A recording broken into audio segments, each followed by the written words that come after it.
macnaha wuxuu leeyahay shirka waa xidigta noo ciidami kartaani okay marka dadweynaha soo waxaan rabaa inaan u sheego xidigta waxay ka kooban tahay 5 gees 5 geesna waxaa laga wadaa 5 Soomaaliyeed 5 Soomaaliyeed markaas laba xor ahayd saddexna cadow haystay Djibouti oo Faransiiska haystay reserve area Soomaali galbeedna Ethiopia Ingiriis ku daray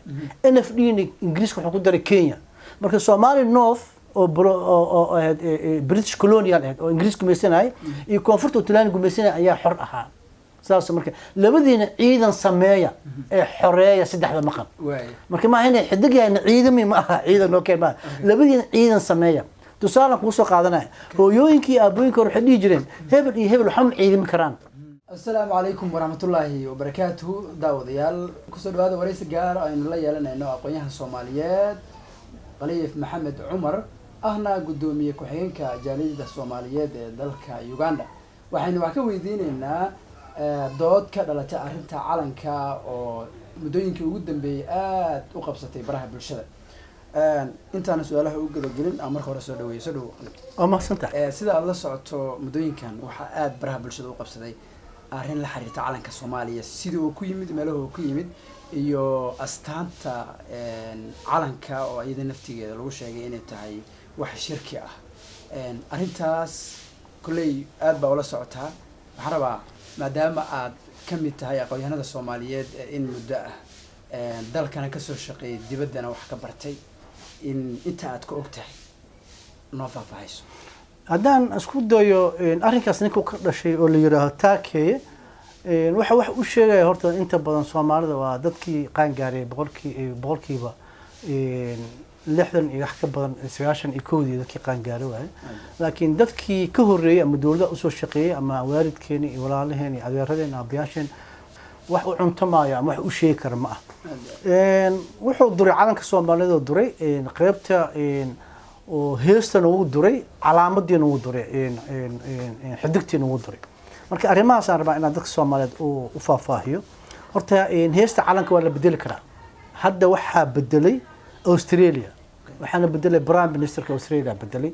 wuxuu u bedelay sababtu waxay dad indigenous ka la dhahayo ayaa dib loo geystay ayaa la rabaa in laga dhaqo ayaga lagu soo daray heesta calanka marka heesta calanka waa la bedeli karaa laakiin waa in reason ku bedeshaa laakiin duritaanka uu duray uu yiri heesta calanka shirki waaye waa dul istaagi doonaa wuxuu shirki ku sheegay in shirki ahayn iyo sida ay taan dul istaagi doonaa waxaan soo qaadanaa tusaalooyin badan wadamo badan oo islaam ah laba ka soo qaadanaya Sacuudi Carabiya soo qaadanaya heesta Sacuudi Carabiya ee calanka u qaaday iyadoo af Soomaaliya dadka waxaan la wadaagayaa dadweynaha Soomaaliyeed degdeg sharaf iyo sareyn weynii abuuraha samooyinka calanka cagaaran kor u taaga sita iftiinka qaran oo ku celi Allahu Akbar dadkeegiyo dalkeegiyo maadaama ay muslimiintu ku faanaan noolo boqorka calanka iyo dadkaba meeshaan marka af Soomaaliya fasirno shirki asga buuxa asiga dhanba boqolkiiba 60 ereyadan calanka Sacuudiga shirki waa laakiin haddaan u tagno wadanka Sacuudiga dhahno waxaan shirki maaha iyo waxaan shirkiga maxay yihiin waxay leeyihiin shirki ma aha waxayna tusinayaan saan tusinayaan marka sidaas oo kale waxaan soo qaadanaa haddana Kuwait calanka Kuwait waxa ereyada alifaniin la yiraahdo Ahmed Mishari Aldawani waxaana luuqeeyay oo muusig saaray Ahmed Ali February 22 Kuwait dalkeegiyo nabad ha ku ahaado oo amaan ha ahaado waligeed ha ku raaxaysto nasiib wacan waxa tahay godka awoowayaashay yaa dhigay xusuusteeda oo leh waligood waligiis ah muujinaya daa'in oo dhan carabtani waxay ahaayeen jannada Kuwait wadankaaga amaan iyo amaan ha u ahaato waligeed ha ku raaxaysto nasiib wacan waxa barakeysan dalkeega hooyo wadan wada noolaasho ah waxaan waardiyeynaa ciidan run ah siinaya caradooda si haboon dhisida taariikhdeena sare Kuwait dalkeyga adiga ayaanu ku nahay wadankeyga waxa hogaaminaya rumeysad iyo daacadnimo iyada oo ay amiir si siman dhamaantiin si cadaalad ah noo ooda amiirkii la dhahay jaceyl diiran iyo run Kuwait wadankeygiyo amaan iyo arab iyo amaan iyo sharaf ha ku gaadho waligaa ku raaxaysto nasiib iyo wacan marka waxaan Soomaalida loo fasiro kulli shirki waa laakiin haddii dadkii waxaan abuuray u tagto waxay ku tusinayaan waxyaabaha qaar qalad oo soo bixi kara haddana inay sidaas ahayn marka waxaan soo laabanaynaa calanka Soomaaliyeed calanka Soomaaliyeed waxaa la sameeyay 1959 waxaan sameeyay Cabdullaahi Qarshe calankan markaa fiiriso meeluu shir ku sheegay dul istaagi doonaa laakiin aan dulman Soomaaliya dadweynaha Soomaaliya dulman qoloba calankoodu waa cayno inagu keeno waa cirko kale ee aan caadna lahayn ee caashaqa ee xidig yahay caadi waadna ciidimise carrada kaliga adiga u urado cadceeda sideeda la caanoqay cishada dhalata caloosheedii sidii culagii cidaad marsee ha ku celin cawoy horta calankeena heestiisa waa tasaa marka waxaan dul istaagaynaa sida uu yiri asiga meelaha uu yiri inayna ahayn shirki aan dul istaagaynaa wuxuu soo qaatay xidig yahay caadi waana ciidimise macnaha wuxuu leeyahay shirka waa xidig sano ciidami kartaani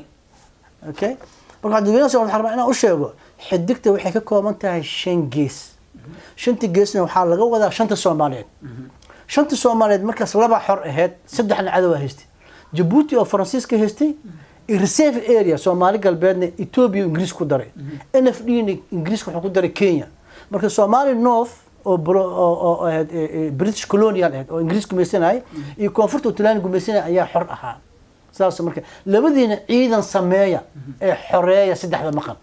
marka ma ahayn xidig yahay ciidami ma aha ciidan oo kale labadiina ciidan sameeya tusaale ku soo qaadanay hooyooyinkii aabooyinka waxay dhigi jireen hebel iyo hebel waxaan ciidami karaan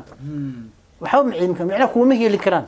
cadow kaama celi karaan marka ciidanka la sheegayo ciidan xidigta laga rabo ma ahayn ciidamada samaahane waa xoreeya dadka walaalihiin maqan horta taakay saas ogaado dhalinyarada la habaabinayna saas ogaato ninka odaga aqoonyahanka wuxuu sheegay in 1889 uu jiray calanka oo dal uu ka taagnaa oo markaas gumeysanayo Talyaaniga waxaa kale uu sheegay shanta xidig in macnaha calaamad shaydaanayta ama ay isticmaalaan dadka shaydaanka caabuda arintaas maxaa ka jawaabaysaa والله واحد لياب لو horta calankan calamada caalamka waxa la mariyaa jinsuure waxa la dhahay UN ka approve gareey wala approve gareey calam marka sameeysato hay adaa iska leh inta sameeysto ma loo kartid calamadii hore maxaa u eg tahay ba calamo kale hor u jiray sidaas la sameeyay ma in calanka lagu ogolaanayo horta 1860 iyo haduu ahaa iyo 1900 haduu ahaybo calankan wadan leeyahay ma qaadan kartid horta taas beenaysi xidigtan geesaha shiyaadiinta asigu sheelay meel kale ma naqaan shantii Soomaaliyeed u soo qaadanay shantii gees oo Soomaaliyeed shantii maqneed shantii Soomaaliyeed oo Faransiiska meeshuu haystay Djibouti ah reserve area lagu daray Ethiopia NFD lagu daray Kenya in northern Somalia Somaliland hadda loo yaqaan in koonfurta Soomaaliya shantaas laga wadaa wax walba macna loo sameeyaa ma fahanti marka meel ka keenay aniga ma naqaano shantii geesna saas waaye calan hore u jireen ma sameeysan kartid marka taas saaxiibkay raali ku leeyahay heesta calanka aad ayuu dul istaagay su'aalo badan waa lagu weydiiyay adiga naftiga waa kulay fasiraad badan iyo waxa waa gelisay maxaa ka qaldan asliirta heesta calanka waxa la dhihi karaa meel jamac ku hadlaysa meel kaliya ku hadlaysa meesha duu dhihi la ninka caashaqay markuu leeyahay qof kaliya ka hadlaya caashaqnayay haduu dhihi la jamac oo hadlaya meelaas kale haduu qabsan lahaa ninka oo garaab leen laakiin shaydaana inta ka buubay iyo geela root qaniini iyo waxaas wax soconaya ma aha usdeed boqol u jiray ma soconayso calan hore u jiray ma qaadan kartid shanta gees oo shaydaan ku sheegana shanta Soomaaliyeed waay hadda wiilq ay maqantahay laba maqantahay midna waa xorowday gooni u xorowday marka meel ka keenay waxaan cadeynteeda anaga ma hayno dadkii hore hadaan naanay waa hagaag hadii maanta la yiraahdo calanka هلا بدله أما أستانت خانك هلا بدله هستا عنك هلا بدله يا أود ولا بدله هستا مثلا بدله كرا ها ولا بدله كرا عنك ما دام لصو مدة أن كسر عشاني فكر أنتي لك كانوا ولا بدله كرا لكن waxa ugu fudud la bedeli kara heesta waay heesta wala bedeli kara hadda heesta calanka saddex nooc ah ee dadka u kala qaadaan isla ma heestaan iskuulaadka lagu madhigo ardayda ma yaqaanaan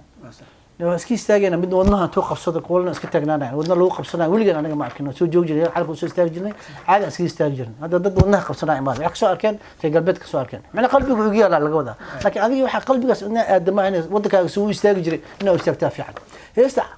lagu luuqeeyo waa la bedeli karaa laakiin ma in cid gooni iska bedesho ama gobol gooni uu bedelo ma ah waa inuu dowladda waxay qabtaa nidaam oo u qaabaysan wasaaradda dastuurka jiro ayadaa bedelayso oo soo baarlamaanka approve gareynayo wasiirada saxiixayo golaha wasiirada saxiixayo baarlamaanka la keenayo approve nidaam jiro wax lagu bedelayo inaad contract wax ku raasatid oo tiraahdo aniga budget aan ku rabaa heesta inta shaydaana kala laado inta waxa ka jaadlo waxaas ma saas ma aad iyo aad u mahadsan yahay aqoonyahan Soomaaliyeed Khaliif Maxamed Cumar ahna gudoomiye ku-xigeenka jaaliyadda Soomaaliyeed ee dalka Uganda oo jawaab ka bixinayay